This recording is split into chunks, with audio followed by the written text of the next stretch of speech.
I want to thank the candidates for participating in today's important event. We are recording today's forum, so please be sure to speak into your microphone.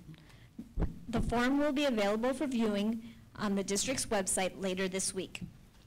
Before I begin, I will describe the general format of this morning's forum. Candidates will begin with a 1.5-minute opening statement introducing themselves and articulating why they are running for school board. That will be followed by response to a question that they have received ahead of time. We will then pose 2 general topic questions for all of the candidates to answer. Next will be the lightning round, whereby each candidate will receive 2 randomly drawn questions submitted ahead of time by our PLC members. Finally, we will pose 1 final question to the candidates. As time permits, we will take additional questions submitted by audience members. If audience members would like to ask a question, and we hope that you do, please write it on the index cards that you received when you came into the room this morning. There are extra cards available. Once you have written your question, please hand it to either Allie, Susan, or Mary, who will then give them to me. Questions can be submitted at any time during this morning's forum. We do ask that you please direct your questions to all the candidates rather than an individual candidate. Allie and Susan and Mary will help sort questions to avoid duplication and our questions already asked. Throughout the forum, we will be rotating the order in which the candidates respond to questions. I will be calling on candidates to answer. In order to get through all of the prepared questions and allow for audience questions, we will be limiting the response time for each question. Time allotments will be noted before each round of questions. Christina Gleason is our timekeeper today, and she will signal you with a green and yellow card to indicate how much response time remains. When time expires, Christina will hold up the red card. Given the number of candidates we have, I ask that you all please abide by the time constraints so as to allow your fellow candidates to respond. Finally, please keep in mind that this is not a debate, but rather an opportunity for all the candidates to share their views with the voting public. Okay. We will begin with an opening statement from each candidate. Recall that each of you will be given 1.5 minutes to respond. Please tell us a bit about yourself and why you are running for school board. We will start with Layla Avila. Good morning. Thank you for being here. This is a great opportunity to be able to contribute and hear from all of you as the parents. I wanted to give back to the community that I grew up in. In 1979, my family immigrated to the United States from Iran and moved to Minnesota for my dad's business. We moved specifically to Edina because of the quality of the school systems. I didn't speak any English, and I was able to reap the benefits of this crown jewel of our city, which is our school system. I went on and graduated from Edina High School, went on to college and law school, and now as a corporate attorney, we've returned to Edina so that we can raise our kids and give them the same opportunities that I was afforded. I have 3 little ones at Highlands Elementary School, 5th graders and 2nd graders. I really believe that we have an excellent school system that does need improvement, but we have a great starting point to start from, and I really want to be a part of contributing and giving back to the community. Thank you. Claudia Carr. Good morning. I'm Claudia Carr, and I'm running because while I think our schools are great, I would like to make them even better. And just for your background information, my qualifications are I'm Vice Chair of the Edina Planning Commission. I was recently appointed to the Greater Southdale Area Work Group, which is tasked with creating a vision for the Southdale District. I'm a director on a national board dedicated to education and historic preservation.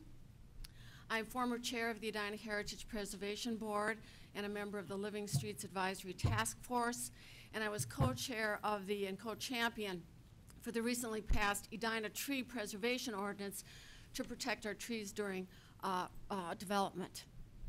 I have 2 children in Normandale. They're 4th graders, and I also happen to be a corporate attorney, but I don't think being an attorney is a necessary qualification for this position. What's really needed are leadership skills, critical thinking, the dedication and hard work, and quite important, equally as important, is common sense, that we need that as well. I have endorsements from many city officials, Mary Brindle, Ann Swenson, Kevin Staunton. I've also been endorsed by Education Minnesota, the only non-incumbent to receive their endorsement. So again, I'd like to improve our schools by investing in our teachers, promoting physical activity, and global competition. Thank you. Thank you. Cathy Cella?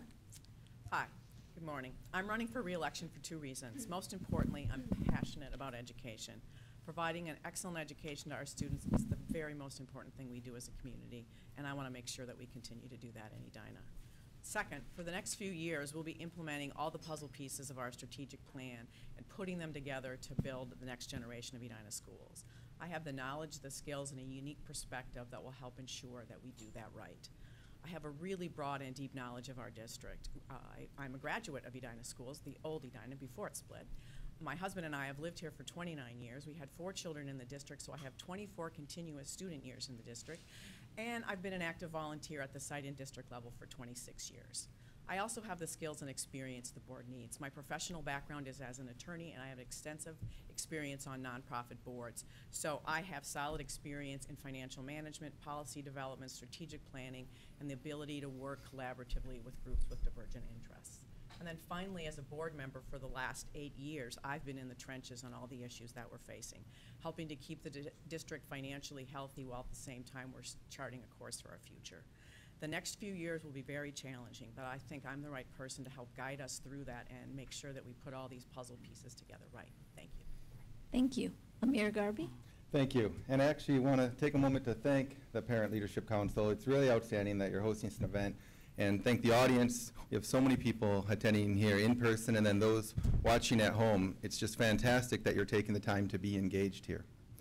My background is not through the law. It's actually, first of all, in the military. I was an officer and a helicopter pilot with deployments to Iraq and Afghanistan.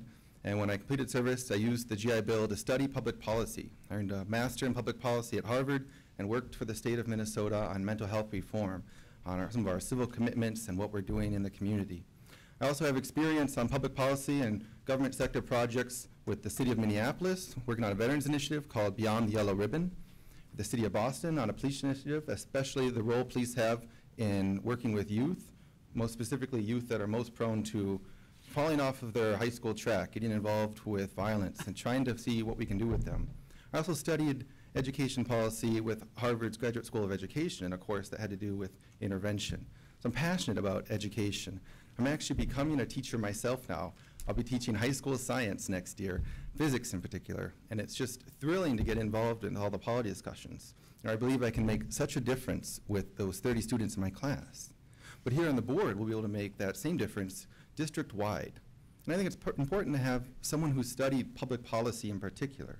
Because what you learn, first off, is process matters. And that's one of the areas where we really need to improve in our district, the process of engaging parents and in responding to them when they're concerned. Thank you. Thank you. Sarah Patzloff? Hi, I'm Sarah Patzloff, and I want to also thank the Parent Leadership Council, a group that's near and dear to my heart. I ran for school board 4 years ago because of my passion for our schools, our kids, and the importance of a good education and growing a strong community. And now as I'm running for re-election, those reasons haven't changed. I care deeply about making sure that we're delivering the best education that we can for all of our kids. And that's why I want to continue to be an advocate for parents, for students, and for the community that we serve.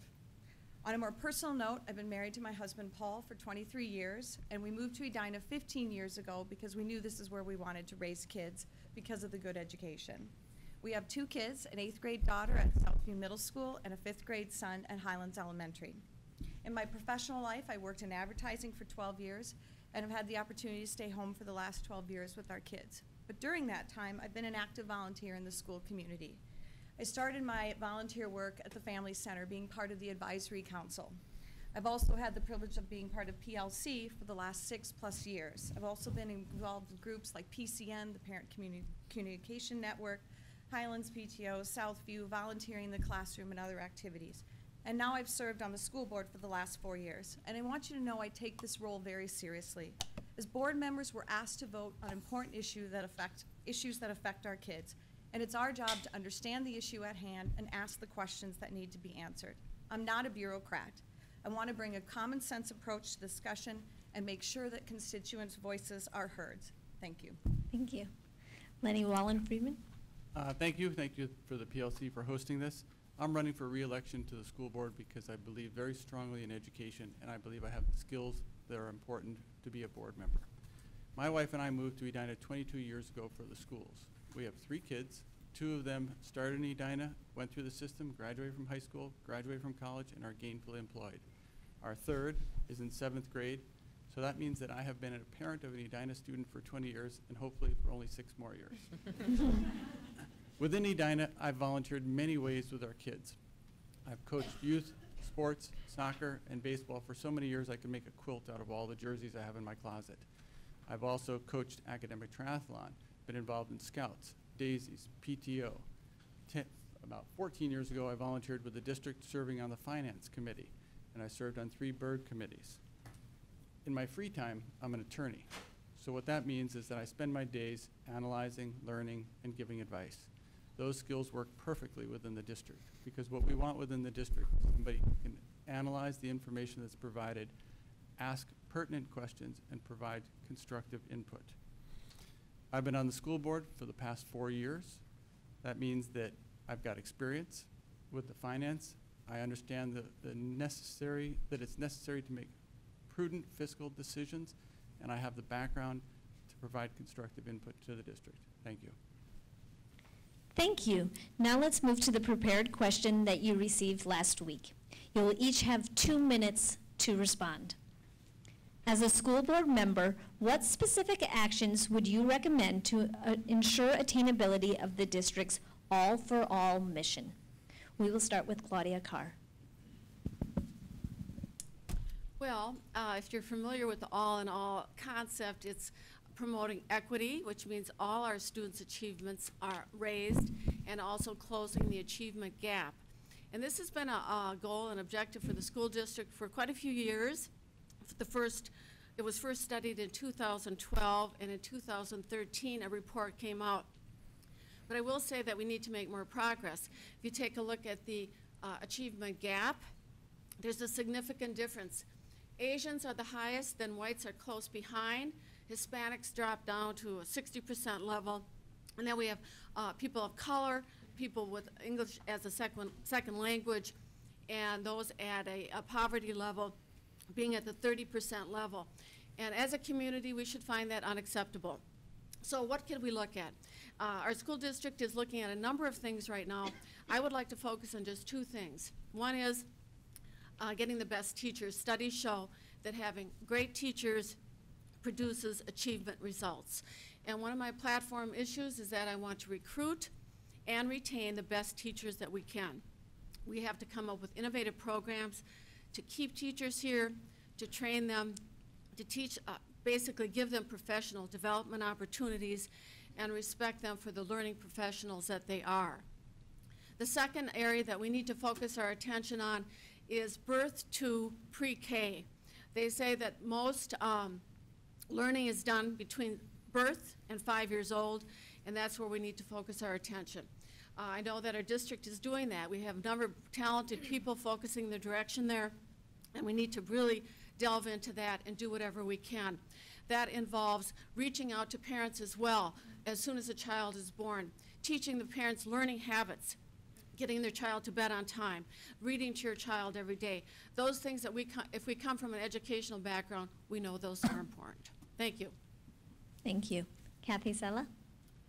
As board members, our main areas of control are through strategic planning, policy development, and financial oversight. And as board members, we need to keep our focus on our mission of all for all as we are engaged in each one of those areas. It just starts with a strategic plan. Although the mission of All for All has remained the same for the last several years, the action plans that we develop to implement that mission are continually being updated and refined. And as those action plans come to the board for review and discussion, we need to make sure that we continue to include the All for All focus in everything we do, from the design of our curriculum, from the design of our curriculum delivery systems, to the design of our new learning spaces, to our pilot programs, to our support services like special ed, gifted and talented, counseling and advising, mental health and wellness, to our assessments, to our professional development for our staff, to our partnerships, and to our engagement with the community. We need to keep our mission front and center as we evaluate all our action plans. From a policy perspective, we need to review all our policies through an all-for-all lens. We need to make sure that our system doesn't have barriers that keep some students from participating fully in all of our programs. Do we have structural barriers, awareness barriers, access barriers, time barriers, financial barriers? We need to identify any barriers that exist and help develop programs that will remove or minimize them. And sometimes the hardest part is realizing that the barrier exists, because our policies and procedures often reflect the way we've done things for years. Finally, from a financial oversight perspective, we need to put our money where our mouth is. We are reviewing and adjusting our budget on a continual basis. What should we stop funding, reduce funding, and what should we start funding? We need, again, to make sure that All for All and the programs that help us achieve that mission are a priority as we make our financial adjustments. Thank you. Thank you. Amir Gharbi? Thank you. I think the heart of the question of what All for All means in our district gets back to the first question of what's the purpose of our schools. And there's a wide views on this that vary greatly, from making sure kids can succeed in a global economy, getting a job and job skills, to making sure they can express themselves artistically and figure out what resonates with them in the art world, to being a good citizen. Do you understand the history of our country and what it means to be a civic member and engaged? Or really just helping a child figure out where they belong in their social sphere, if they want to try to take on more civic engagement, or if they feel more comfortable working from behind the scenes, finding a place for someone in this world. My answer to that is the purpose of education is to empower a child to dream, and to have the skills to achieve that dream, and the confidence to believe they can achieve that dream. And that gets to personalized education, which is my specific answer. We need to do more to personalize education in this district. Now that means that for gifted and talented, there'll be some outstanding opportunities. Some may be project-based, some may be working with professionals in our community, engaging those partnerships. For those who are struggling, personalized education can mean a wide variety of things. It might mean more tutoring during school hours, more access to help after school hours. But let's not forget the 80% of our children who are in the middle. They're often the ones who are so quick to be forgotten. They come to class every day, they're turning in their homework, it's not great, good kid. I can't really say that I've had more of a personal conversation with that child. That's missing out on inspiring a child to dream and accomplish those dreams. Personalized education is so important. And that also involves the parents and families. We need to do a better job of bringing them in, both to work with the schools and also to inform the board. So often, our district looks at families as people who volunteer in our schools, who read books, but they're more than that. They're critical thinking individuals in our community who should be heard, understood, and engaged with. And if someone objects, you don't just listen and then vote. You respond to each point of objection in turn to make sure a person feels heard. Thank you. Okay. Sarah Patzloff? All for all. It's as simple as what it says. It's meeting all of our students' needs, no matter where they're at. And what it doesn't mean is all the same. It is important that we use this filter in our on our all for all work, no matter what we're doing. I believe the district's strategic plan and all of the studies that are in various stages of progress will help us continue to better achieve our mission. From the birth to grade 5 study, the secondary study, gifted and talented, special education, mental health and wellness, community education, and many more show the expansive areas that need to be addressed to meet our students' needs. My role as a school board member is to approve the plans that will allow us to meet this mission and ensure that the district is doing it to the best of its ability. I think there's 3 ways we can do this.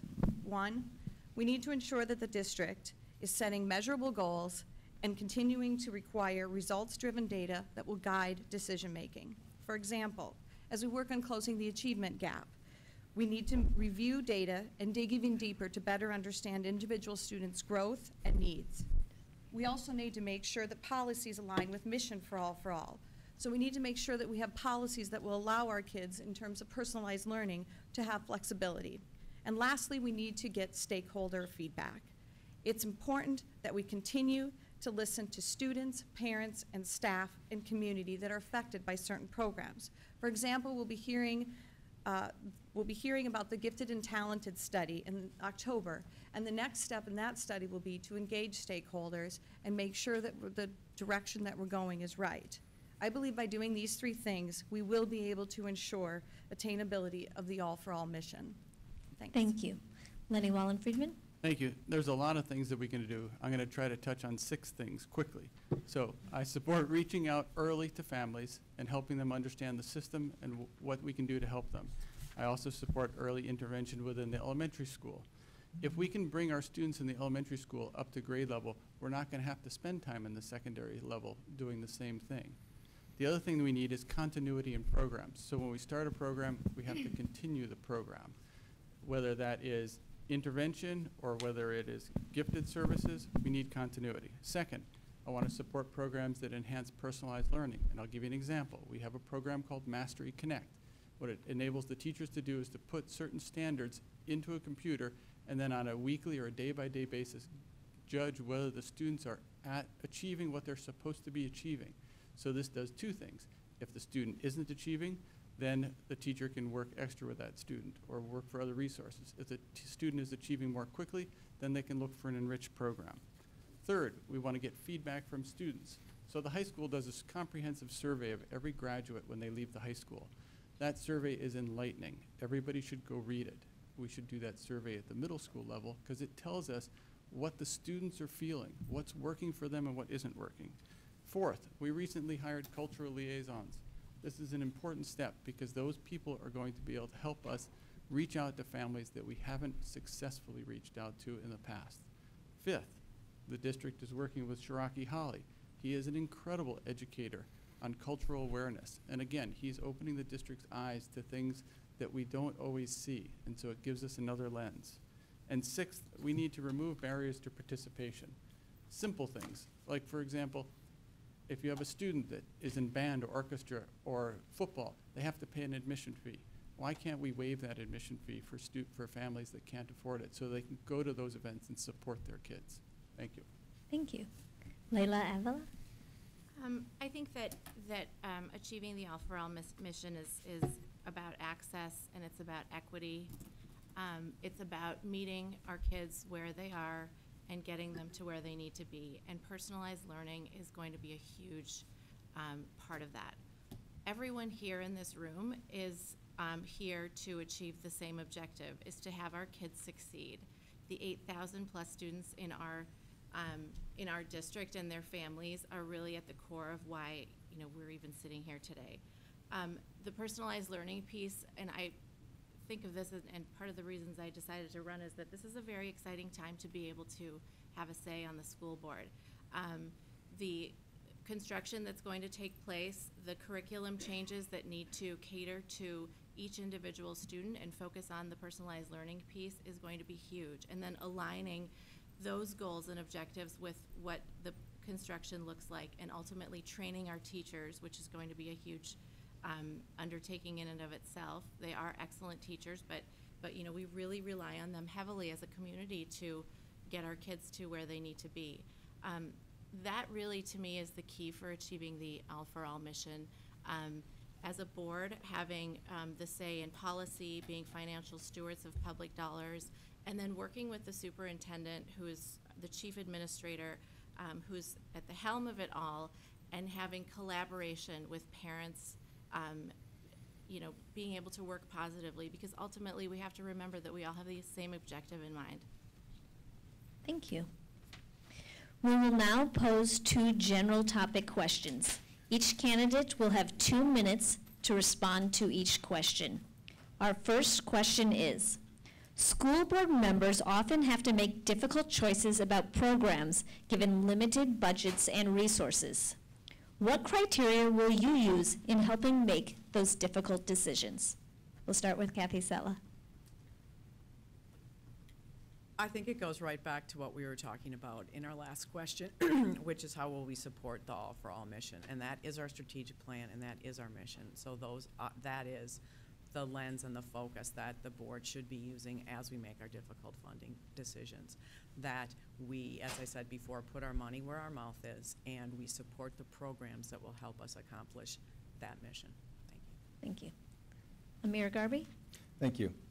Well, this gets back to what I was saying about the importance of having studied public policy, because process matters. And the process through which a board makes a decision impacts how it's going to be received in the community. You know, a lot of the controversies that are in the paper and on TV now actually stem more from a process point of view than anything else, whether we talk about the calendar and Labor Day weekend or the recess or even the referendum and how it was rolled out. Process is where the community really needs to be engaged right. And so to make any decision, whether it be about budget or even evaluating a program, I would first make sure we have enough data so that people can make an informed decision. One of the complaints I heard about the referendum was people felt like there was jargon given to them. We need spaces that are appropriate, spaces that are flexible, spaces that are relevant. And it's hard to draw a picture of that. So you're really voting on your trust for the board, which is fine for some people, but others would like to make their own mind, especially when you're asking for their vote. And in this case, when we're making our decision, all data available to the community is critical. And then a chance for the community to engage the board.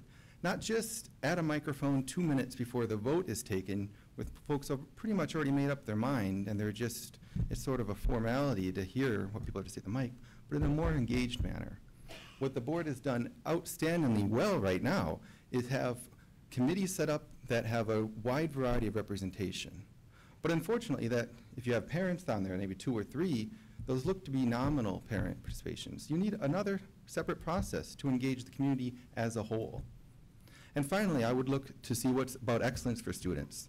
You know, it's really hard in education sometimes to make changes because some programs get set in their ways, they don't come up for review. Others, well, they're up for a review, but it's not widely communicated to the public, you know, which program we're talking about and why, what are the pros and cons. Take some time to read some op-eds. So it needs plenty of time, which requires a systemic structure to engage people. Decisions shouldn't be made any other way. Thank you. Sarah Patzloff? I again would go back to, yes, is it meeting the All for All mission? And then we often talk about when something leaves the system or comes into the system, what's the balance there? If something's coming into the system, do we have the breadth and depth to do it to the best of our ability, and do we need to remove something else from the system? But when we remove something from the system, who is it affecting, and what are the outcomes that we'll see from doing that? And so we need to answer those questions.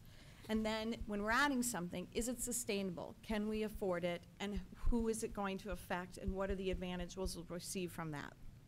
And lastly, again, getting stakeholder feedback. When we look at programs, we need to make sure that we understand that the community, parents, staff, students are involved in the decision-making process and help guide those decisions. Thank you. Leny Wallen-Friedman? So when a new issue comes before me as a school board member, the first question I have is, what is the objective? What are we trying to accomplish by this new initiative? Is there an issue that we're trying to solve, or is this just an advancement of a particular program? And so when you start at that level, then the next question naturally is, so what did you consider? What options were considered in going down this particular path? What did you look at? What did you reject? In the perfect world, what you get is you get sort of a high-level view of 3 different alternatives and the pros and cons, and you can then see that the one that was selected is the best one. Now that's the perfect world, and I'll tell you it doesn't happen all the time. It doesn't happen very often, but we do get through these first few stages, certainly. The next thing is, if we're adding this and it's a cost, then what goes out? So what are we going to lose from our system if we add this particular project? Because I want to know, I want to be able to weigh whether what we're adding is better than what we're taking away. Feedback is important. Parent feedback, teacher feedback. The idea of the feedback is not to see, you know, is there 100% buy-in, but are we missing something? Is there, for example, the teachers can give us feedback and say, you know, you're imposing this new thing within the classroom, it's not realistic. So we need feedback from people in that regard. And that would be the process that I would go through in trying to decide whether we want to adopt a new program. Thank you. Layla Avila? I think it's a great question because we each year have less and less resources to try and achieve more and more. So being able to set priorities as a board becomes excruciatingly important, and it's a model that you know, it's hard to look at in the long run because it's not necessarily sustainable, in my opinion. I think that being able to prioritize is you know, what I do every day in my professional career is doing due diligence, making sure that you're informed, making sure that as a policy-making entity, the community's informed, that parents have input in major decisions and prioritizing and expenditures that the school district makes, making sure that we can rely on our administration to make those appropriate decisions based on the children's needs, because again, we're all here for one objective. And everybody has their role in it, and making sure that there are clear lines of communication, that there's due diligence that demonstrates need, there's data for people to be able to reference, all of those are going to be key. Thank you. Claudia Carr? Well, all the other candidates have expressed some great opinions, and I don't know if I can add too much, but I will say this. When difficult decisions come to the board, regardless of what they are, we always have to look at our strategic vision. And what is our vision? To be the best schools, not only in Minnesota, but in the nation. So what is being proposed? We have to ask a lot of questions. We have to ask what the cost is going to be. We have to look at allocation of resources. And we have to say, how does this contribute to creating the best schools we can in the country? We're going to need that because our kids are going to graduate and compete in a global economy. So regardless of whatever decision we make, we have to ask ourselves, is this decision we're making contributing to that ultimate goal? And that's what we talk about, a vision, educating for the future. Again, it's going to be difficult, but that's what we have to do. We're always going to be balancing the pros and cons of different decisions, allocating resources, but always in the context of a vision. Thank you. Thank you. And the next general topic question for all of you. How do we ensure engagement of all our parents and get effective feedback and input from them to school and district officials? It's 2 minutes. And Amir, Gharbi. Thank you. And I've touched on this a bit, so I won't try to repeat myself. I will say that as a father of 3 children, it's incredibly important to me that I hear what our schools are doing to change and how things are coming up. You know, sometimes you feel like there's just so much trust when you send your child on the bus every day. Every time you get a chance to hear from the district or give some information back, it makes it a little easier to trust, and you can trust a little farther, and then the district can really start to do something that's representative of the whole community's dreams and hopes for the children. My mother was another example for me of how you become very involved in organizations. And for her, she was raising me alone at the time. My father immigrated from Morocco, and their marriage only lasted a few years. And so a lot of what happened with me went on her. And she was working, and it was hard to be engaged, especially during those elementary school years when it was all new for her. But our district took the time to reach out to parents and brought them in, and most importantly, showed them opportunities that the school had, where parents had to take some initiative to sign a child up or to provide some material, some resources, and by a certain deadline and from a certain source. It's so important that people feel that that information is clear to them. Because otherwise, what you're going to see that fall off is on the parents whose children are most vulnerable. And we've been talking about the achievement gap, but here's a real chance through communication with parents to do something about it, to make sure that every child has an opportunity to participate. And where there are resource constraints, I like the idea of considering waiving them, or even better, getting the community to rally behind its schools. Edina Give and Go with Meg Rodriguez does amazing things to make sure all children have access to our outstanding programs. And as a board, we should be trying to find more ways to do things like that. And finally, I just want to emphasize that when the board makes a decision and it involves parents, that's not the end of the story, and that there's follow-up. And we know there's follow-up as far as our own internal gathering of data. There's internal polling and reviewing and work sessions, which are not open to the public. We review some of those things. But what about opening up more of that to the public after the decision is made? Thank you. Thank you. Sarah Patzloff. I think engagement is key. I think engagement is key. we need to hear from community and parents, and I think we've all said that, and I've made that clear as part of what I really believe in. And I think this happens at all levels. It happens in the classroom with your kid's teacher. It happens at a site level, whether it's PTO or working on site councils. It happens at a district level in organizations like Parent Leadership Council, where you have an opportunity to sit at a meeting, listen to the superintendent, but engage with the superintendent and other district leaders and other parent leaders.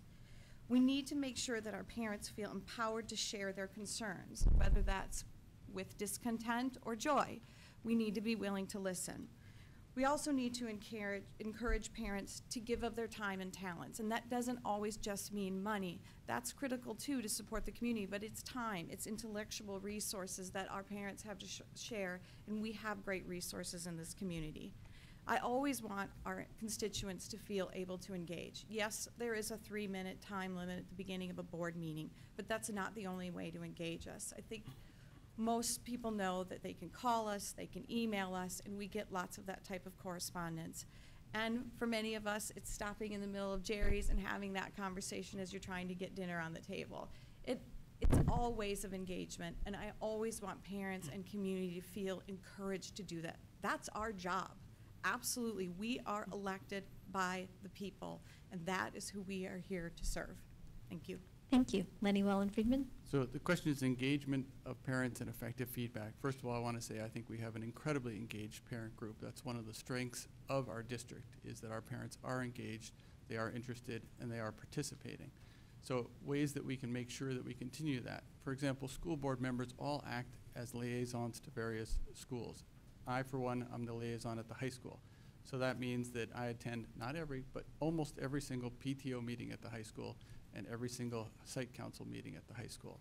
And I go to those meetings and I tell people, I'm here to give an update, but more important, I'm here to listen to see if you have questions about what the district is doing and provide you with information. So Sarah is right. Yes, we have a 3-minute limit at school board meetings, but we have other venues where parents can come and make contributions and talk directly. You go to our website, all of our phone numbers are listed on the website. That is intentional. And I know I personally am a person that is reluctant to just pick up a phone and call somebody because I might intrude. But if it's an important issue, that's a venue. So engagement is there. Oh, the other way of the engagement is that we need to show we're receptive. If we have all these trappings of engagement, but you don't feel like we're really going to listen to you, it doesn't help. And so I think that you need to know that the school board is listening, that we are concerned about what parents have to say, and that you should be involved. Now, the other area was effective feedback. I think the referendum was a good example of that, because we held work sessions with parents where we said, here's what we're thinking about doing, here are some ideas. Give us your feedback. And we had all these sticky charts up all over the place where parents were giving feedback. In almost any major initiative that the district begins, we look for feedback as part of the process. We're not perfect, but we're trying. Thank you. Thank you. Layla Avila? I think this is one of those issues where it takes two to tango. I think looking back at my school experience here at Creek Valley and Valley View and Edina High School, parents are far more engaged now than they ever were back then. And they're fortunate enough to have the access to the board, the administration, that I don't feel as though my parents had, for example, as a student. On the side of the board and the administration, having committees, soliciting parent feedback, holding meetings, having regular planning sessions and such that most people have already mentioned are key. But as a parent and as a non-sitting board member, I can say that those are only as good if you show up to them. And there are many instances where, our lives get busy, our day-to-day lives get busy, and it's much easier to form opinions, make, assertions based on information that's not correct and would only be helped by actually showing up and voicing concerns and learning at these meetings and at these sessions. So in my mind, it takes two to tango. The board and the district are going to have their times when they're soliciting information from parents, but parents really need to provide that solid feedback in order to effectuate change. Thank you. Claudia Carr? Well, effective feedback from both parents and teachers is critical if we're going to have the best schools in the country. You have to have it because parents and teachers are in the trenches. They witness it every day when their child comes home and their teachers see what's happening in the schoolroom. So we have to listen to these stakeholders. There's various ways of doing that. At the city level, we hold regular public meetings. Anytime we're making even a minor change to an ordinance, we have public hearings where people come to listen to what we have to say, and we listen to, more importantly, we listen to what they have to say, and I'll tell you, it's extremely valuable. There's also workshops that we create where we get involvement from the community. And I know some of this stuff is going on, but we have to continue to strengthen that involvement of parents. We need parent feedback at the board meetings. I've been to a few board meetings and watched some on TV, and there's some parent involvement, but I would encourage more parent feedback at the board meetings as we make decisions. I also, first of all, value the PTOs. They're wonderful. That's a wonderful resource for parents. All the volunteer hours that go into that resource, let's give them our support and strengthen that resource as a communication device to get to both parents and teachers. And then finally, collaboration. Feedback just from parents isn't sufficient. Feedback just from teachers isn't sufficient. We need the collaboration of teachers, parents, district staff coming to the board, discussing issues. Then we can make informed decisions. Thank you. Thank you. Cathy Cella? Parent involvement and parent engagement really is a key to a healthy district, and we're extremely lucky here in Edina that we have a very involved parent community, and we have a very talented, expert parent community that's willing to participate.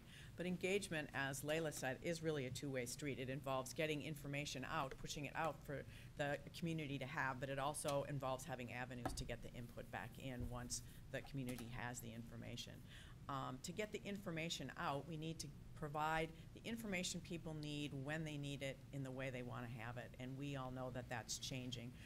I'm 62 and my youngest is 21, and we don't get our information or make our decisions the same way, and we need to realize that we have generational divides and decade divides, and that we need to be very careful in how we push our information out and the methods that we use. And it needs to be information not only about the district, but we need to do it at a site level about what's going on at the site, and it needs to be at the classroom level so parents feel that they're getting the information they need about their own child's progress.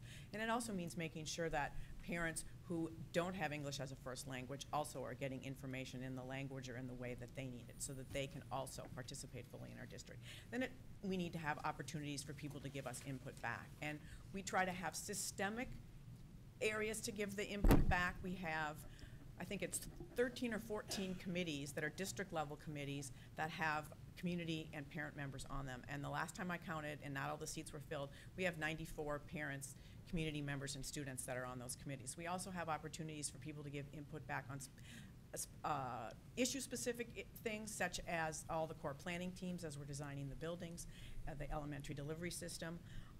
But we all are also available at all times as school board members for people to just come and talk to us about anything that they care about.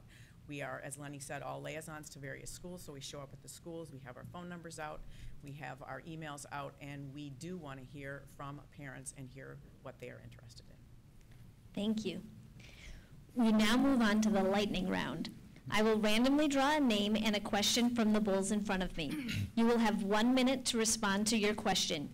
We will then continue until everyone has answered one question, at which point I will put all the names back in the bowl and draw a second question for you to answer. Again, you will be limited to 1 minute for your response. First question is for Leny Wallen-Friedman.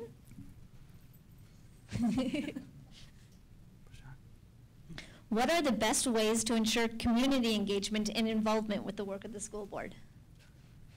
Well, that question sounds familiar. Yes, it does.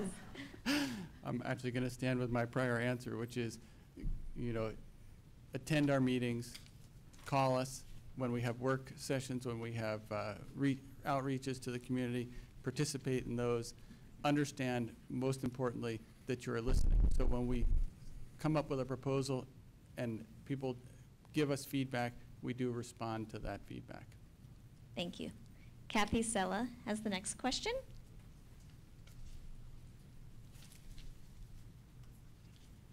In your opinion, what qualities are most important for an effective school board member?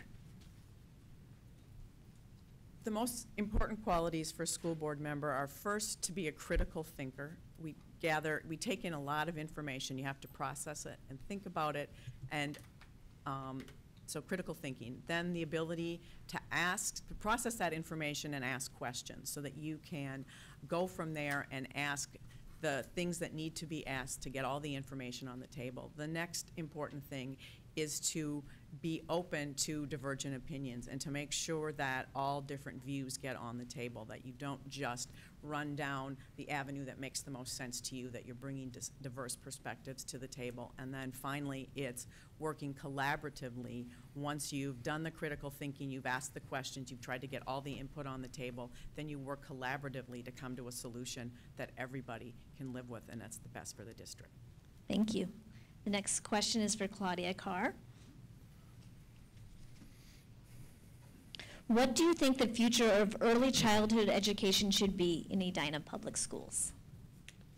Well, as I mentioned before, early childhood education is the key to achieving success for all children, regardless of what background you have.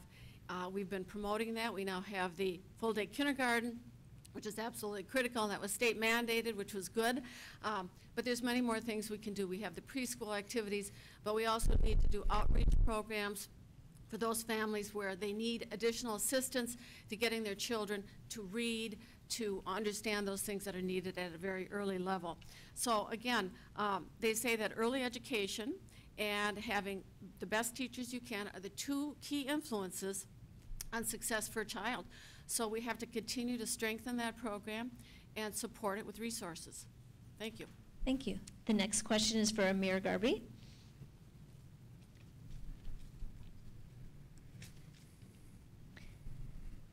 How can the district ensure that its mission and vision are applied consistently across all schools and programs, yet still allow for individual school program identities and cultures?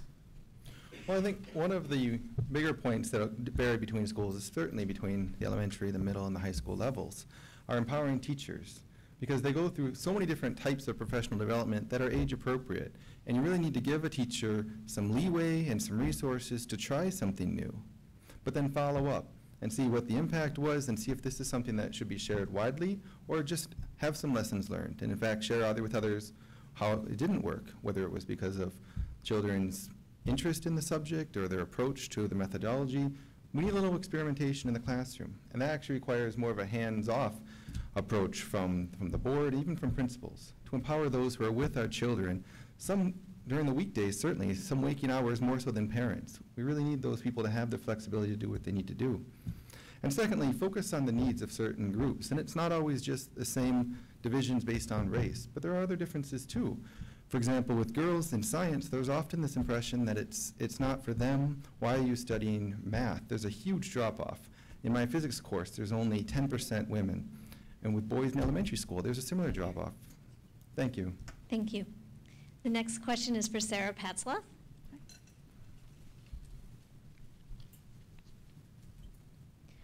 What are your thoughts about the current daily start and end times of the elementary, middle, and high schools? Do you see a need for change and modifications, and why? Well, as a mother of a middle school student, it's brutal. I cannot deny that. Unfortunately, busing often dictates what we have to do with start and end times.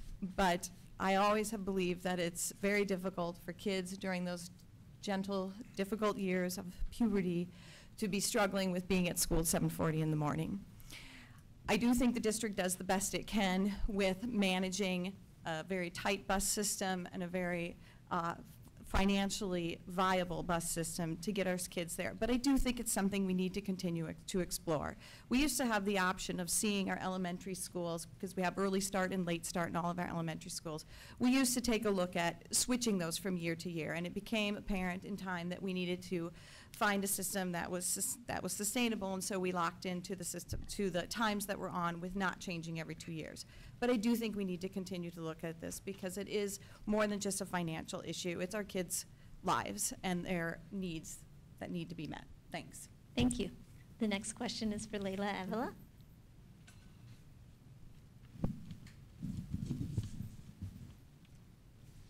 Even though the district has started to take steps to close the achievement gap in EPS, a gap still exists. Which steps do you think are most effective and which should be reconsidered? I think that, again, as I said before, equity and access are key. I know that amongst at least the elementary schools, they have, varying cultures in each school, various different types of communities. But yet, as a board, I think the board's job is to make sure that there's at least equity amongst all of those varying cultures. So I think that, and I guess I said this before, but meeting kids where they are and getting them to where they need to be is really key to closing that achievement gap. It's a question that many districts grapple with, and I don't know that any have been able to effectively close it, but I do know that the administration has been working hard to address those issues and try to close the gap. Thank you. The next question is for Leny Wallen-Friedman. Promise I won't this be a duplicate.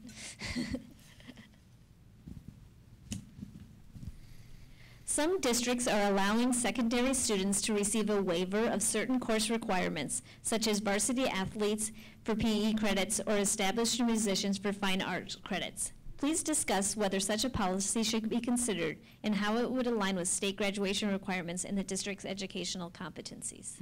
So that type of a program should be considered and is being considered.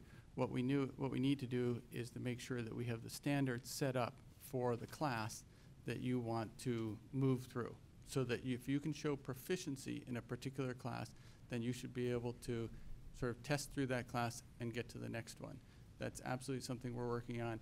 PE is a great example because it would make sense for our varsity athletes. They have presumably met PE and shouldn't necessarily be using a credit for that. They can go and pursue other activities through other electives. Thank you. The next question is for Layla Avila. What is your definition of personalized learning, and how should personalized learning be implemented? Well, I'll say this again for the third time, broken record. I think personalized learning really is the emphasis lies in meeting kids where they are, getting them to where they need to be. I think with the next generation learning model, this is going to be something that's developed in the curriculum. What that looks like to me is really training teachers to be able to kind of rid themselves of the traditional standing at the top of the classroom lecturing. Students execute based on the lecture, wait for the next instruction, and looks more like a more collaborative effort where teachers are able to spend more personalized time with each student. There are school programs and resources to have children participate in, again, in an equitable manner, and really it lies in being able to effectively train teachers. Thank you. The next question is for Sarah Patzloff. What role do you think individual schools should have in discussions about adding more choice programs for families? For example, another language immersion, IB, STEAM, or STEM. Actually, as part of the Birth to Grade 5 study, we are talking about adding STEAM or STEM programming, looking at IB, and these are options that we're still exploring. And then the next step will be choosing the type of programs that best fit that, and then starting pilots. I think we need to look globally at a district level. Can we take on another immersion program or another STEM program or a specific program within a school and look to the programs that we've been running? We have schools where we have CP in both buildings. Do we need to reanalyze how we're doing that? Would it be better to have our programs like in Normandale where we have the entire program in one building so that we can focus on it individually? I do think we need to consider to look at these and, again, look at how other districts have implemented these and make sure that we're following best practices as we implement, if we look to implement these as well. Thank you. Cathy Cella, the next question is for you. What do you foresee will be the most challenging issue for the school board in the next 2 years? That's an easy one, because the most challenging issue that we have in the next 2 years is change. As we are implementing all the pieces of our strategic plans and as we're transforming our building spaces, we're looking at a tremendous amount of change, and we all know that change is very hard, and it's something that's difficult to come to grips with. And we are going to have staff, families, and students that are all going to be at different levels of readiness and comfort and ability to cope with change. And so what we need to do as a district is to find ways to help everyone get the information they need and be comfortable with the changes as they're occurring. And that means looking at best practices from other districts that have grappled with change. It also means making sure that we get enough information out about our programs as we're implementing them, that people get information at the front end, they have time to ask questions, they have time to process that information, and they have time to give us input back, so that at the end of the day, we all are as comfortable as we can be with change, realizing that not all of us are going to be comfortable with everything. Thank you. The next question is for Amir Gharbi.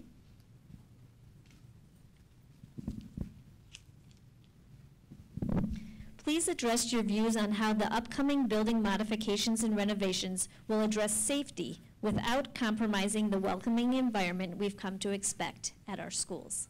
Thank you. Well, I want to say there's nothing more important than our children's safety. In fact, if children don't feel safe, they won't be able to learn to the full extent of their own abilities. And that defeats our core mission of helping them grow to the person that they dream that they can be. Now, there are some ideas I have about safety. My background, again, in the military gives me some insight into what works and what doesn't. First of all, there should be buzzer access to any building that doesn't have somebody stationed right at the front door. They shouldn't have to trust that people are good-natured enough to go find who they're supposed to report to. I think that would have helped prevent this intruder situation we had at Southview. There was somebody who came in, it was through a side door, but it's too easy, even with buzzer access on the side door, without any sort of monitoring, to have someone enter a building. And that's an easy fix. In fact, my church just put in that fix. They started a preschool over their weekdays here, and they thought we ought to have this because we have children here. Well, we have children, a lot of them, and we ought to have it too. And secondly, I would look to outside consultation, because some things won't be like what I've seen. We're not going to have the military and police presence that I saw at Afghanistan schools, but we need to make sure we don't do this poorly. Thank you. And our final lightning question will be for Claudia Carr.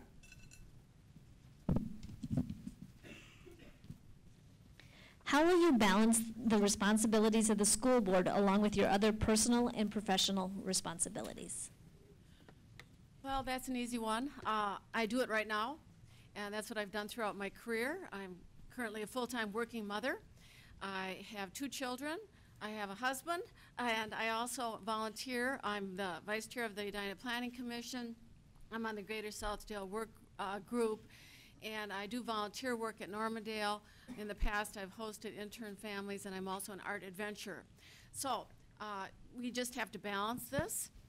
I don't see this as a problem at all, and it's just something you learn to do. That's the way we do it, multitasking. That's today's order of business, and I don't see a conflict. Thank you. Thank you. Thank you, candidates. We will now take questions from the audience. A reminder to audience members to submit your card in writing and give it to Allie or Mary.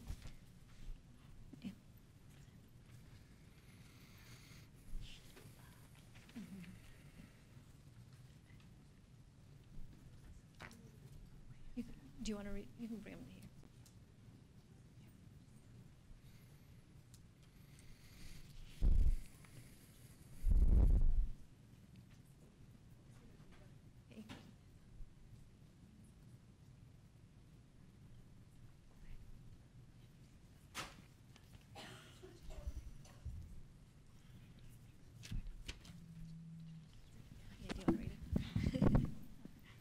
First question, what is your position on playwork specifically, and do you think school-wide implementation is a principal or district decision?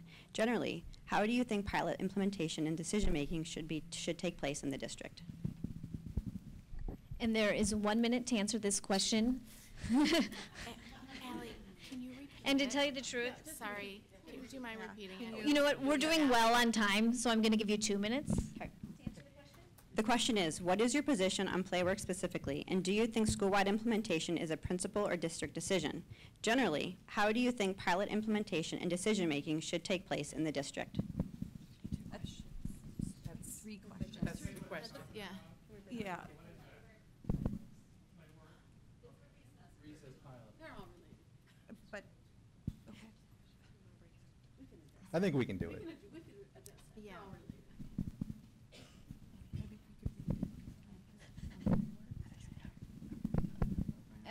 I will start with Amir Gharbi, Right. and we have 2 minutes. Great. Well, I'll even take some of my time to explain.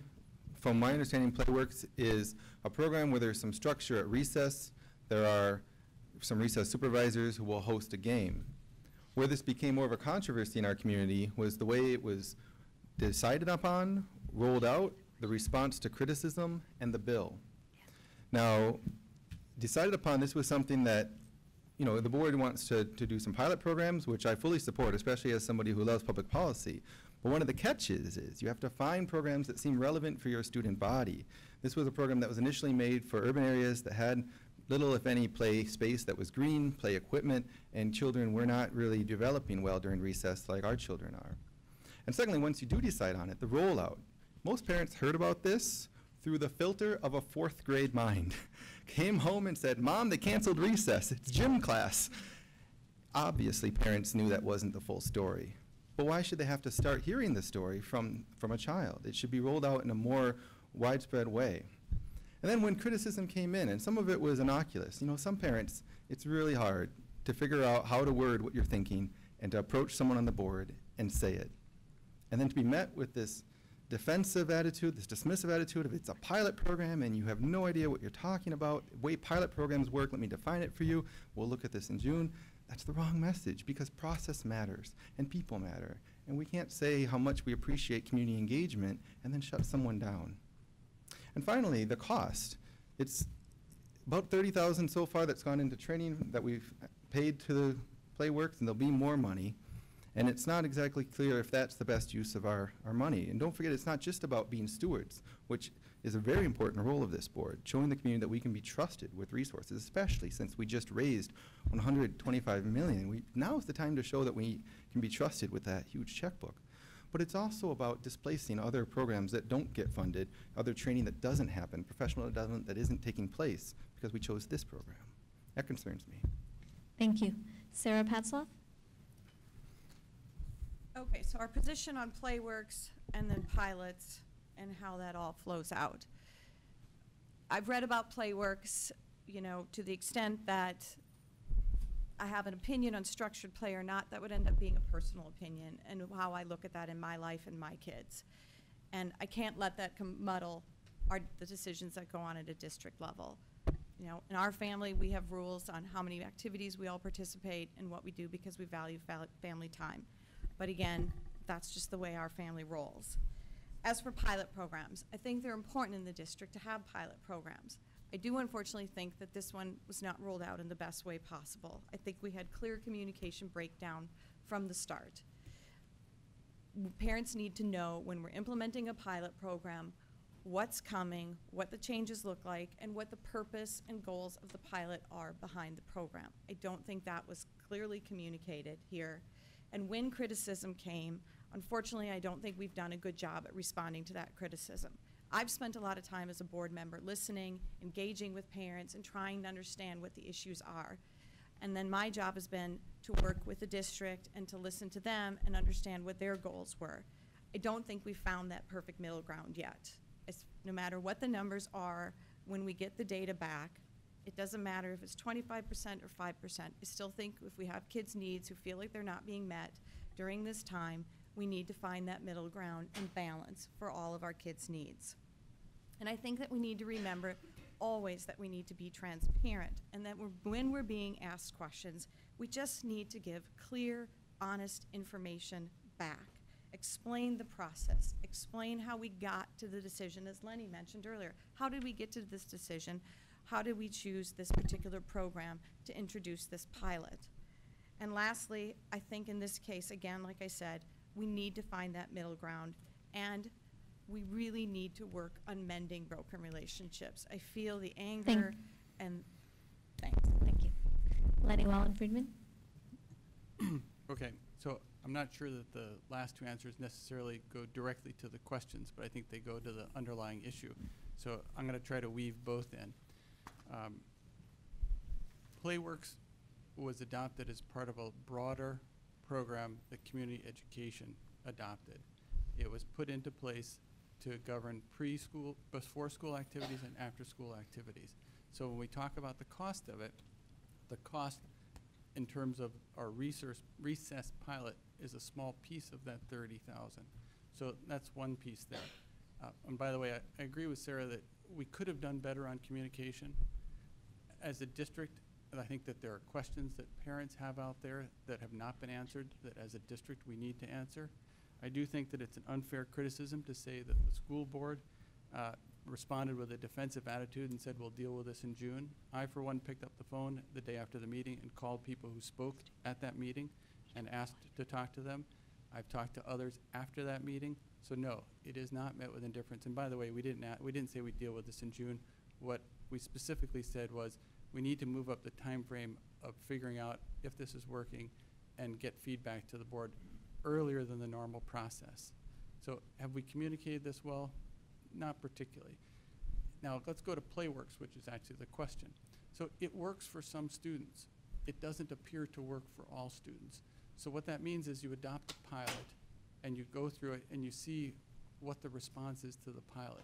Are we going to need to make changes? We may very well need to make changes, but we have to see what works and what doesn't. And if it isn't working for some of our students, we need to figure out what is going to work for those students rather than continue with that program as to that group of students. Pilot implementations, they should work by putting them in play, getting feedback, responding to the feedback, and I'm out of time. Thank you.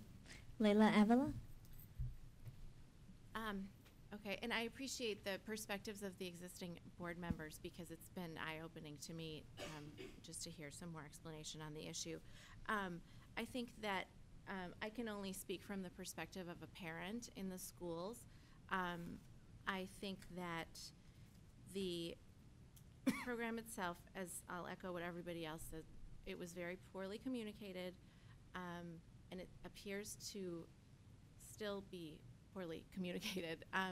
I know I've spoken with a lot of friends who say that they've posed questions to district staff, et cetera, and haven't been able to receive solid answers still, which I think is something that the district and the board has to own up to. And again, I'm saying this as a parent. So there's that piece of it, and at the same time, as a parent, I want to, we have the crown jewel of Edina as our school district. I want to make sure that we give the administration and the board leeway to do things that are potentially going to be good for our kids. I want them to try pilots. I want to be pioneers in the nation and the state for different programs that are successful. I don't want to provide feedback in a way or in a manner, in a disrespectful way, in order to impede that process, because I think that's what really makes this district great. Is there, am I interested in getting some due diligence back? Again, I'll go back to that theme on seeing the data, why this is good, why this happened, why it's in place. Yes, of course. I don't know that we've actually received that clearly. Is there a room for adaptability to the program? Are there changes they can make to make it less of a lighter touch program versus things that I've heard? Of course, but I would like to collect some facts on it. In terms of, okay, I can't answer. Thank you. Claudia, Carr? I've talked to a lot of parents, and almost every parent I speak to brings up PlayWorks. And their objection to it is that they believe that unstructured play is healthier than structured play, and that our children have too much structured activities as it is during the day. I have a tendency to agree with that personally. I have a son, I actually have two fourth graders. I asked them what they thought about recess. They go to Normandale. My son doesn't like it as well. He's learned how to play dodgeball, but he doesn't have the camaraderie with his friends where they would just go out and create activities for themselves, whether it's pretending they're selling orange juice to playing other athletic games, that creativity and spontaneity that's created from free play. So, but again, if I were on the board, I would certainly listen to all parent feedback. I would listen to the results from the pilot study when they're finished. And then I would make an informed decision based on what are the objectives of the pilot study. What other possible options do we have given the parent feedback? Now, I will say one thing. Students' feedback was sought during a survey. I did not ask my son whether he should have more computer time in 4th grade because he would say yes. So student feedback on an issue like this, I think, is relevant, but not necessarily determinative of the action we should take. Thank you. Thank you. Cathy Cella. First, there's a lot of points I'd like to make. First, the $30,000 we spent on PlayWorks was not as a recess initiative. The $30,000 was as training for our community ed staff, training for the staff that does before and after school programs and summer programs to help them learn new ways and techniques to manage children in those kinds of activities. Second, for a number of years we've looked at different ways to manage recess, to get more kids more active, to get more kids to participate and not feel left out, and to manage the discipline issues that always seem to spill back into the classroom. And all of that goes hand in hand with our educational competencies of wanting healthy, well-rounded children, as well as our All for All mission. So the 2 pilots we did for recess were to manage those recess issues, but leverage the training that the community education staff was already getting to give that same kind of training to the people who are going to be on the playground. And that's how it started as a pilot program. Third, we do pilot programs every year. We do many, many pilot programs every year, probably, I don't know, 20 to 40. And that's the way we learn about how things work, and we have procedures in place to say how we set up pilot programs, and we try to follow those. And because pilots are pilots, we tweak them and adjust them as they go on, and we get feedback, and then at the end we take the metrics, we evaluate them and see, should we go forward with it, or should we stop it, should we adjust it, what should we do with that? And this is exactly that kind of pilot. And fourth, and most importantly, in hindsight, it's clear that there were parents who didn't feel they had enough information before this was rolled out to feel comfortable with it, and that is not a good way to start a school year, just not for parents or for children. And as everybody said, the communication wasn't rolled out properly, and we need to learn from that. Because as I said before, what's our biggest thing going forward? It's change, and this is one of the changes, and we need to learn how to manage change and figure out how to do it better in the future so everybody feels like they have the information, they've made the input, and we can all embrace change and do what's best for all our kids. Thank you. Okay, we're going to have 2 more questions. Each of you will have 1 minute to answer the question. We'll start with Sarah Patzloff and work our way down. Do you feel there is too much? This isn't the final. Amir started. Oh, Amir started last time. Oh, recess, yes, correct. Okay. Sorry. 1 minute. Do you feel there is too much pressure on students in the Edina school system to challenge themselves academically, such as taking multiple AP courses? I think pressure in a high-achieving district kind of comes with the territory. We're not only a high-achieving district, we're high-achieving parents, and hence are our kids. I do think there is a lot of pressure. I think it's how you manage that pressure with yourself and with your children, and making sure that you do what's best for your kids and your family. For example, in our family, for our 8th grader, we decided in middle school, when she had options for advancement in particular coursework, we decided, why don't you pick what is your biggest interest and stick with that. I think that families need to make those choices. Kids need to make those choices. Of course we want our kids to excel, but feeling pressure I don't think necessarily is the best way for them to excel. And there's a lot of pressure just amongst the kids and parents themselves. Kids competing with who's taking the most of this or that, and then the pressure that you get as a parent when your kids choose or not choose to do the advanced work. So I think these are decisions that we need to keep for our kids in our home life. Thank you, Sarah. Leny Wallen-Friedman? So there's no doubt that there is a lot of pressure on particular our high school students. If you go back to that survey that I referenced, the survey indicates that 11th grade is just a huge pressure point for our kids. And the second thing that drives that pressure in the high school is time management. In other words, they haven't figured out how to manage their time. And so what we need to do is we need to be able to continue to educate the students and their parents so that they know what's coming and so that they can make good choices. You don't have to go to the high school and sign up for 5 AP classes. You can go to the high school and pursue whatever it is that interests you so long as you meet the state requirements. And then you can work on being educated on time management. The high school site council or PTO is offering a time management seminar. So that's worth attending. There is pressure. That's kind of a function of a school that achieves very well. It's a matter of managing it. And as Sarah said, the family needs to get involved and set proper guidelines. Thank you. Layla Avila? I think I have a friend who recently graduated, a couple of kids from Edina High School, and her comment was that the best part about the middle school and the high school is that there's something for everyone. And, you know, her daughter was a star athlete, et cetera. There was something for her. Her son was into drama. He was in the drama club, et cetera. And she really enjoyed that aspect. I think back to what Sarah was saying, this is where parent engagement is a huge priority. As parents, we need to buffer our kids from, you know, and be able to guide them, obviously, into what it is that they are going to be good at or what their hot spots are. I think taking advantage of those programs is key, but I think parent engagement is really important to make sure that they're actually appropriate for the child that that's thinking about engaging in them. Thank you. Claudia Carr? Answer the question, yes, there is too much pressure on our students. I don't know if you've seen the TED Talk. It's by Sir Ken Robinson. And he's giving a talk about how our schools stifle creativity. But he talks about what we call a full body education. And he goes, you know, the kids go to school and we expect them to come out with as professors. You know, that's all they are thinking about is intellectual education.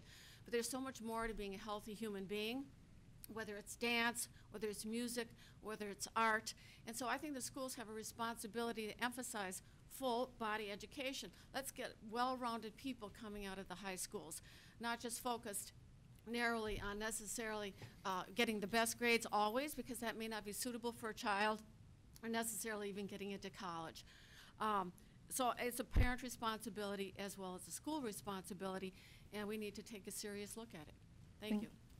Cathy Cella? Yes, unfortunately, there's pressure from families, there's pressure from our community. We're a high-achieving community, and there's pressure from society at large, and we can't magically wave it away. I think, and I've had 4 kids go through the high school, so I understand that firsthand. I think, though, that with our focus on personalized learning, we have the best opportunity to try to start managing that, because personalized learning is looking at multiple pathways to get to the same place. That for every child, they have a pathway to get to where they need to be, and that we're flexible about that. The other point of that is that part of personalized learning is engaging students and families to be motivated to manage their own learning. And if we can authentically and realistically roll that out so that our students feel there are multiple pathways and we're flexible to get to where you need to be and you can manage your own learning, hopefully that will help take away some of the pressure. Thank you. Amir Gharbi? Thank you. You know, it's important to remember that AP classes are only a portion of what our children are learning and how they're growing while they're in high school. So much of childhood now is outside of the traditional classroom, and that's, of course, sports and other clubs, but also things outside of the district entirely, participating in Boy Scouts or in your church. My mother had us doing respite care, where we'd care for developmentally disabled children over the weekends for 11 years, incredibly developmental. And it's not something that the district had a hand in doing. And as an Eagle Scout, I can say that that organization helped transform my life, again, outside of the traditional classes. Where there's worry is if someone's starting to take on too much, not getting enough sleep or time for imagination and creativity and discovery, you know, in You know, it's hard as a district to have a policy about that, but what we can do is offer some professional development to our coaches and our teachers to help them recognize what anxiety looks like in an unhealthy manner in a child, where they're not just reaching for a goal that's audacious, but they have a mentality of perfection that's dangerous. We can do something to intervene in those cases and support children no matter which direction they're trying to go. Thank you. Okay, we got some more audience questions. And this will be a 1 minute to each of you. We'll start with Lenny. The district is currently evaluating the school year calendar. What factors do you think should be considered when establishing the calendar? Should year-round school be considered for EPS? And what is your position about starting school more than 1 week before Labor Day?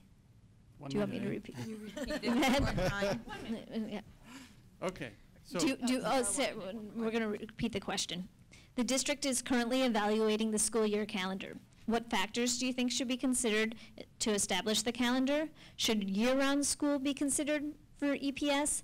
And what is your position regarding starting more than 1 week before Labor Day?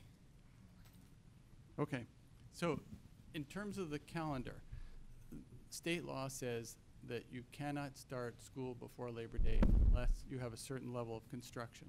So the first cut through this is, do we have construction? Would it benefit us to start early for the construction? We believe that if we start early, then we'll get lower bids and an earlier jump on construction.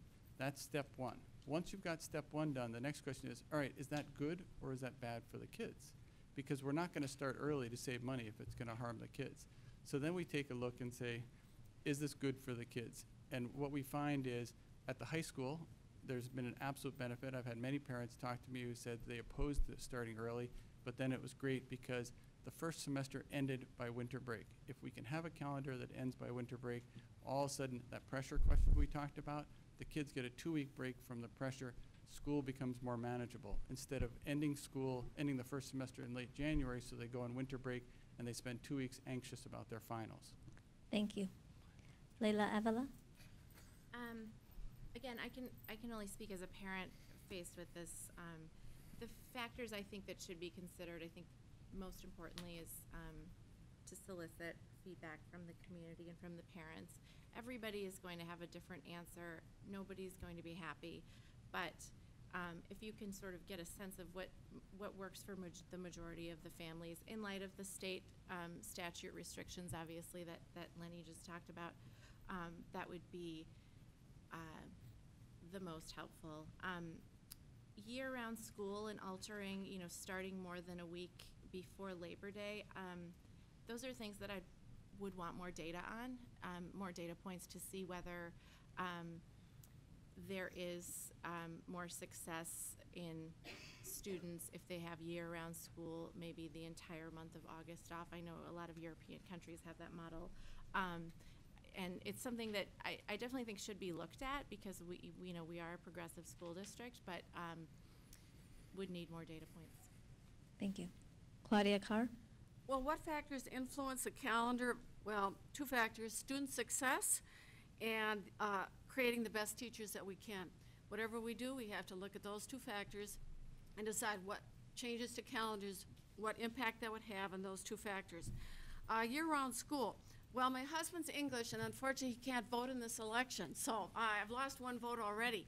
But having listened to my husband talk about their school system, they do have a year-round school system where they have 6 weeks off, and then they go back to school another 6 weeks off. We need to take a look at what the best schools in the country are doing and what the best schools in the world are doing as far as time in school and what's being done in those school hours to make a decision on this issue. I think we should look at it. And then finally, the 1 week, starting 1 week before Labor Day. Initially, I was opposed. Now I'm in favor of it. Reason why, it fosters teacher collaboration, and that is critical for our personalized learning. Thank you. Thank you. Cathy Cella? The whole calendar issue is part of looking at time differently, and we know that to have flexible learning, to have personalized learning, to accomplish next generation of Edina schools, we do have to look at time differently. The factors, first of all, then year-round school, there are a lot of studies that would show that that's better. At this point, that's a big stretch for a school district in the United States, so I don't know that we're ready to jump into that one yet. The factors that need to go into planning a school calendar are, first, what's best for students and what's best for learning, and that's always got to ground us. And so that's when we have a calendar committee right now that's made up of staff, administration, and parents, and they're working on a 2-year calendar that's going to come to the board in October or November so that we can all look at that. And as most of you know, we just sent out a survey that staff, parents, and community members can take about what their preferences are for calendar, and that's an important factor to take in as we plan our calendar. And the starting before Labor Day, as Lenny said, part of that is a legal issue to look at first, but I think that if it helps us manage our semesters and put them at a better break, that's a great idea. Thank you. Amir, Gharbi? Well, allow me to stand and say year-round school is a bad idea for Edina. I'm somebody who appreciates new ideas, but that is not what our students need. Summer is for family. It's an incredibly developmental time for children in some ways that we don't even understand. The play they have, the clubs they're in, the trips they take, camps, it's amazing. And that's not true for every student in our country. It's a sad fact that some students in our country lose knowledge over the summer, and they're not even in a safe place over the summer. And some schools, for example, there are schools in our own state. You walk into a 4th grade classroom and you know most of these children will not graduate. They need some extreme ideas, and maybe they need to look to something like this, but we don't. We have outstanding resources for our students in the summer, and access for those who do struggle to achieve those financially, access programs that exist. Summer is for family. Parents are our primary educators. They matter so much. There are a lot of good ideas we should look to, and as someone who studies and loves public policy, I'm all about that. But let's not start by hurting our children's educational opportunities in the summer. Thank you. Sarah Patzloff? Well, having been on the school board during my first term and going through the first pre-Labor Day start, I have understood that this is a huge issue in our community. First of all, the question was around what factors do we need to take a look at. I agree with Cathy. It always goes back to what's best for learning, but that's not what the law is telling us. The law allows us to start before Labor Day based on construction. We do have those things going on, and we can use that, but it also, we always have to have the filter of, is it good for students, though? So there's other factors that we look at. It's when do the holidays fall?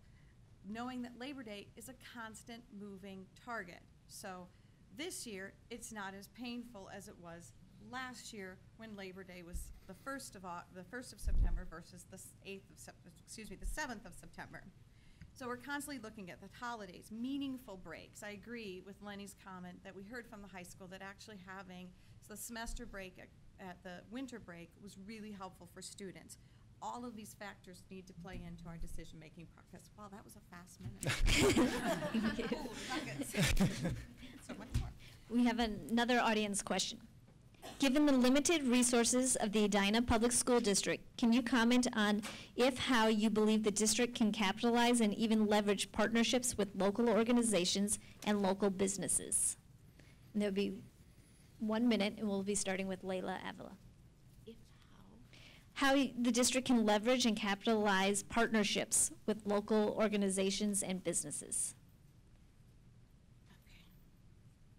Sure. So, and again, as I mentioned before, every year the district is asked to do more with less and less, and it's not really, in my mind, something that's sustainable, a model that's sustainable in the long run. And I think that it's going to necessitate some creative ways to generate revenue from other organizations, and will necessitate partnerships with other organizations in order to raise that revenue. Again, I think that because we have a great community of parents who are heavily engaged, who are connected, who many of them were raised here, as I was, we have the ability to form effective partnerships, and I think we should definitely look at more creative ideas. Thank you. Claudia Carr. Well, I think we can have very effective partnerships with businesses, and that'll contribute not only to career development for the older students, but also learning opportunities. Why not work with companies that have science backgrounds and that are materials-based science companies, work with them to have science days at our schools. 3M has visiting wizards. Only once has a visiting wizard visited Normandale, and it was at a carnival. We have to take advantage of our companies and utilize all the knowledge that they have to contribute to our schools, and they want to do this because they want to create good students. Also, computer programming. Let's get companies in that know computer programming. Our students are not learning computer programming. You need that if you're going to work for a company like Google, Amazon, the biggest companies in the United States. They need that, and they need to start learning now and getting excited about that. Let's use these business contacts that we have in Edina to create that learning environment. And our healthcare services here. We have a regional medical center.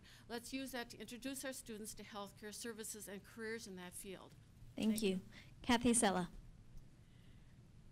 One of our big 3 goals from a financial standpoint is to look at new sources of revenue, because we have very little control over where our income comes from. And I think the statistic is over the last 12 years we've lost 9% against inflation. So we need to look at new sources of revenue, and we need to figure out how we're going to fund the students who need access to things that we don't have in our budget and we can't really provide in our budget. And that's where we need to focus on our partnerships. And there's 2 kinds of partnerships. We have groups that are closely aligned with our district but aren't our district, like PTOs and Give and Go and the Ed Fund and booster clubs. And we need to work better with them to work cooperatively as they're funding things, to understand what they want to fund and what would work and align with our programs. But then we also need to work with outside business organizations to provide new source of funding in things like STEM and STEAM and robotics. If you go to other schools, you'll see some of the marvelous things that their businesses and industries, the equipment and the time and the expertise they've donated to those schools to help those students, and we need to do that here as well. Thank you, Cathy. Amir, Gharbi. Thank you. Yeah, this question started on finances. I don't know that I like merging our partnership conversation with our finances, because I think they're separate. We are stewards of our city's resources, but partnerships are about excellence for students. This is something we do because we want to teach our children what they can become, to show them what they can dream to aspire to become. And this is especially important in our community. We have so many professionals, and if children can just see what everybody else is doing, they can go beyond the same basics of, do you want to be a teacher or a police officer, maybe an astronaut. There are so many amazing opportunities, and some of them take years of thought. You know, what kind of engineering or field would you like to get in? Do you want to build something? Do you want to work with technology? My family was just at the Works Museum in Bloomington, and they had a day with dozens of women scientists and engineers and people involved in technology, showing children what they did. They brought in props. It was fantastic. And I remember specific days from when I was young, when outsiders would come in our classroom. It makes a huge difference, especially if you have someone who looks like the child, a woman who's a scientist, or an African-American or Hispanic professional who says, what do you want to be? You can do it. Dare to dream. Thank you. Thank you. Sarah Patzloff. I think this is important, and as Cathy mentioned, it is part of our strategic plan. This is a great way for us to tap our community resources that are deep, and with finite resources in the district, it's a way to stretch those limited resources. It also gives us access to career professionals and the knowledge that they bring that can show our kids what it's like in the workforce and the resources that come with them. Examples, like Cathy was saying, of technology and things. And also working with incredible organizations like the Edina Ed Fund and Edina Give and Go, where we can directly help students tap the resources that they may not have access to, and also allowing Edina Ed Fund to help advance work that's going on in the district and individual classrooms. Thank you. Leny Wallen-Friedman. So we have a policy that we're actually working on as a school board that relates to partnerships, because partnerships are critical to our success. Whether the partnership is the parent organizations that Cathy talked about that contribute greatly to our district, whether it's outside businesses that I've seen other school districts have utilized to donate machinery for Project Lead the Way, whether we have professionals that we leverage who come in. My wife has come in and given talks on brain and surgery, and I know of many other professionals that come into our community and give lectures. And I know somebody that used to arrange all that. We also have partnerships with other schools, so that with Hopkins, when Cherokee Holly was invited to work with Hopkins, we as a board went over and sat with their board. And so we're leveraging both the businesses, the professionals, as well as other schools, because other schools are doing similar to what we're doing. Thank you. We will now move to our final question of the morning. Each candidate will have 1 minute to respond to the following questions. question. What do you consider to be the 2 biggest successes for Edina Public Schools in the last year? We'll start with Claudia Carr. The 2 biggest successes. Well, I will say this. I think that other than the recent playworks, fiasco as I would call it, I think the Edina school system does a fabulous job of communicating with parents. Again, I'm a working mother.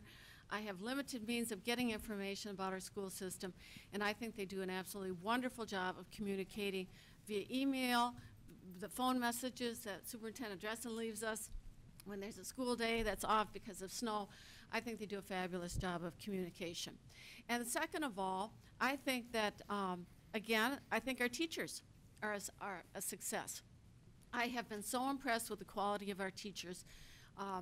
They take time to individually meet with me, discuss the challenges that may be facing my child, or what they need, or their successes. And so again, I think that our success is our teachers. They continue to be, and I want to continue to invest in them. Thank you. Thank you. Cathy Cella. I think the 2 of the most important things we've done during the past year, first passing our referendum, I think that was just a critical key thing for moving forward. We now have $124.9 million to upgrade the security in all our buildings and to transform all of our school buildings into learning spaces for the next century and for the next generation of Edina learning. And if you've seen the plans that are already coming out of the high school and now are being worked on the grade schools, it is phenomenal. It is amazing. I would say everybody go out and look at those because those are wonderful, and that will change the face of our school district. And then secondly, I think the work that we've done getting all our studies, our birth to grade 5, our 6 to 12, gifted and talented, advising and counseling, health and wellness, special ed, all of those studies into a position where we are now ready to implement the learning and the recommendations for those studies. And as Dr. Dressen likes to show, it's always balls in the air, and we're at the point where we're going to be catching them all and putting them all together, and I think that is tremendously exciting. Thank you. Amir Gharbi. Thank you. What matters most and what has been a continued success is student outcomes. Graduation rates, measurable scores like test scores and GPAs have been as high as we expect, and that's something that's encouraging. And I also think we've done a great job as a city, and particularly this current board, in making progress on personalized learning. And it's so important because you want every child to believe that they can become what they want, that the American dream is for every child, and every teacher, every principal, every staff member at every school believing that every child can learn. And that's something that we've made great progress on, and it's incredibly important for closing the achievement gap and also for helping those who have a path that's maybe a little different, and they're looking for someone to inspire them and say that you can do that, and I can help you get there. That's personalized education. Now, moving forward, the way to make more progress on personalized education is to involve parents as primary educators and as primary guardians of their children, and to involve professionals and other partners for our district to help kids go the next step in accomplishing their life's goals. Thank you. Sarah Patzloff. Well, I could echo what Cathy has said, but I'll hit on a couple different things. One of the things that I think we're working really hard on is our professional learning communities for our staff and for our teachers. And I've had the opportunity to sit on the review process for that the last 2 years and hear the teacher feedback on the value that they get from having time one-on-one in small groups with their colleagues to help review the work that they're doing, to help them better educate individual students. And I think that the time that we take with our late starts and our early releases 4 times a year has been of great value to our teachers, and I think it's a success for the district. And second is our continued work on personalized learning, and we're not done with this process. We're still learning and looking at other districts and best practices, but I do think it's critical work that we're doing, and it's a success that we're continuing to identify that it's not just putting kids into boxes, but it's letting them identify their talents and work towards their strengths, giving them that flexibility, and I think that's another success for the district. Thank you. Leny Wallen-Friedman. So I could echo Cathy, and actually I will. Not always. So each year we have great academic success, and we didn't get to the point of having academic success by standing still. And we're not going to continue to have academic success by standing still. So the passing of the referendum was huge. It is a milestone. It enables us to reform our physical plant. And if you go and look at the high school, if you go and see what the plans are to change all these cinder block classes with no light into spaces that have light that will come in, that will have workspaces near it, it is an incredible transformation. The other area that we've had great success in is the participation in and the progress that we've made with the core planning teams, the secondary study, the birth to grade 5 study. We have had people spend countless hours working on those projects, and a lot of volunteer time and a lot of success. Thank you. Layla Avila? Having spent time in those cinder block classrooms with no windows, I too think that one of the biggest successes has been getting the referendum passed, getting the opportunity to transform these old buildings, update security, both very key and topical issues in today's world, are huge. And then I would also echo what most everybody else has said, which is the beginning phases of the next generation learning model, the amount of hours that parents and teachers and the administration has put into the beginning phases, making sure that it's successful. It's a great collaborative effort, which is always very positive. Thank you. We have come to the end of our candidate forum. I want to thank each of the candidates for taking the time to join us this morning. We greatly appreciate the opportunity to learn more about each of you, and we thank you for your willingness to serve the Edina Public Schools. I want to thank the audience for attending and for the Parent Leadership Council for hosting this event. Finally, as a reminder, the recording of today's forum will be available online at www.edinaschools.org in a few days. Thank you, and remember to vote on Tuesday, November 3rd.